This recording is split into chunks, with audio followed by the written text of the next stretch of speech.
Okay, in this section we are going to cover major triads, and it's going to be very similar to what we did before. So I'm going to give you the idea of what we're doing here, and then I'm going to leave you to work out the differences for yourself. And the reason I'm going to do that is because I don't want to spend as much time doing this as I did on the minor triads, because basically it's the same thing with one note difference. So if you remember, on the minor triads we were sweeping up these. But the only difference with the major triad, instead of having a minor third being C, it's going to have a major third, which is C sharp. And you'll be able to practice it exactly the same with the backing track at 132 BPM, because I've done the backing track with what we call 5 chords. I haven't put any thirds in, so you can play major or minor over it. So let's just quickly go through the triads. I'm not going to do the demonstrations, and then what you can do is you can, but basically just change your left hand position, right hand exactly the same, and you can play major triads along with the backing track. So the first one is going to be root position A. It's going to be 4th fret on the A string, and it's going to be 2nd fret on the D string, and it's just going to be a major triad with one note difference.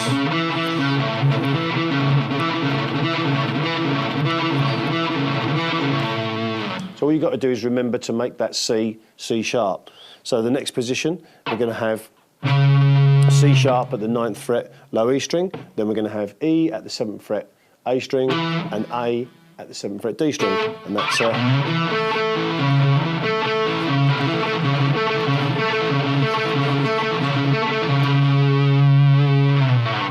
okay, so that's the inversion with what we call the third in the bass. So now we move up and we play E on the 12th fret, low E string, we play the A on the 12th fret, A string, and then we play C sharp on the 11th fret, D string, and that triad is like this.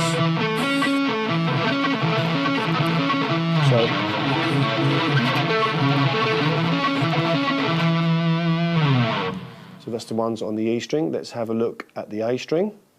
Okay, first one on the A string is C sharp at the 4th fret on the A string, obviously, then 2nd fret D, and then 2nd fret G for your E and A notes. This is one I like, this particular one.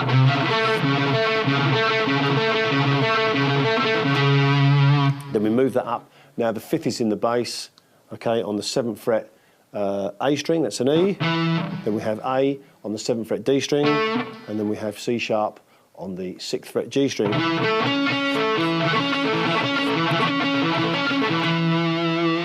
Okay, and then a nice one here that I like to use all the time as well, which is root position.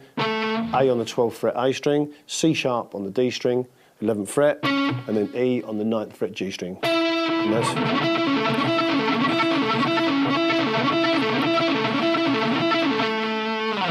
so those three.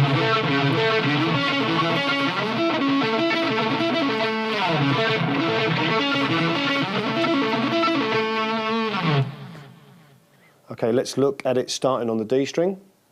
This is one that's fun to play. We have the E in the bass, 2nd fret D, the root on the G string, and the 3rd on the 2nd fret B string.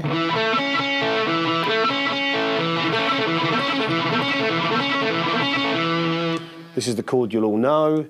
We have the root position A on the D string, 7th fret, 3rd, which is C sharp on the 6th fret G string, and then E, the 5th, on the 5th fret B string.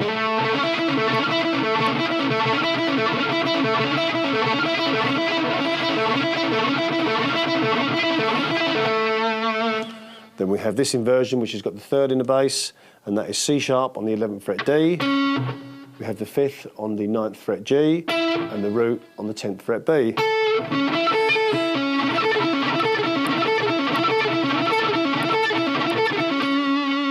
And that's a tricky one. Practice that one, and you'll see why later on, but that's a tricky one.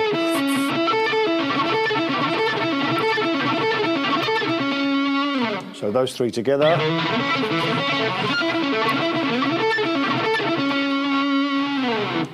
Okay, now we do starting on the G string. First one we're going to play is going to have the C sharp in the bass, and that's going to be C sharp on the 6th fret G, then 5th fret on the B, 5th fret on the high E.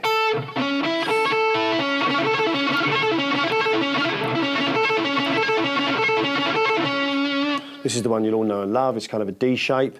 It's got the 5th in the bass. It's E on the 9th fret G string, A on the 10th fret B string, and C sharp being the 3rd on the 9th fret high E string.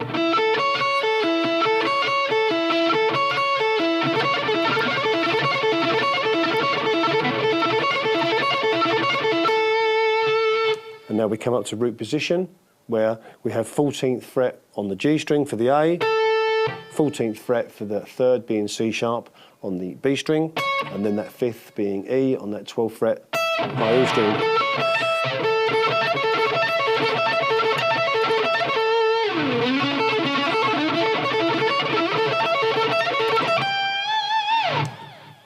And again, we can play all those with the backing track. And finally, we're going to do the one that has the pull-off that we did before. And that's going to start down here with the 5th.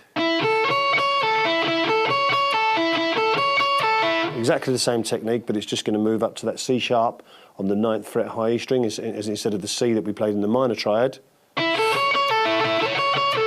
Next position is going to be the same, except we're going to play that C sharp on that 9th fret again. Just recapping.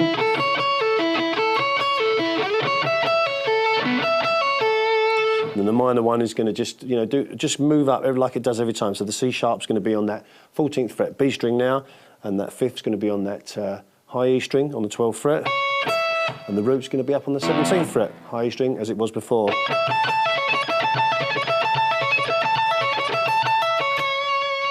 So those three together.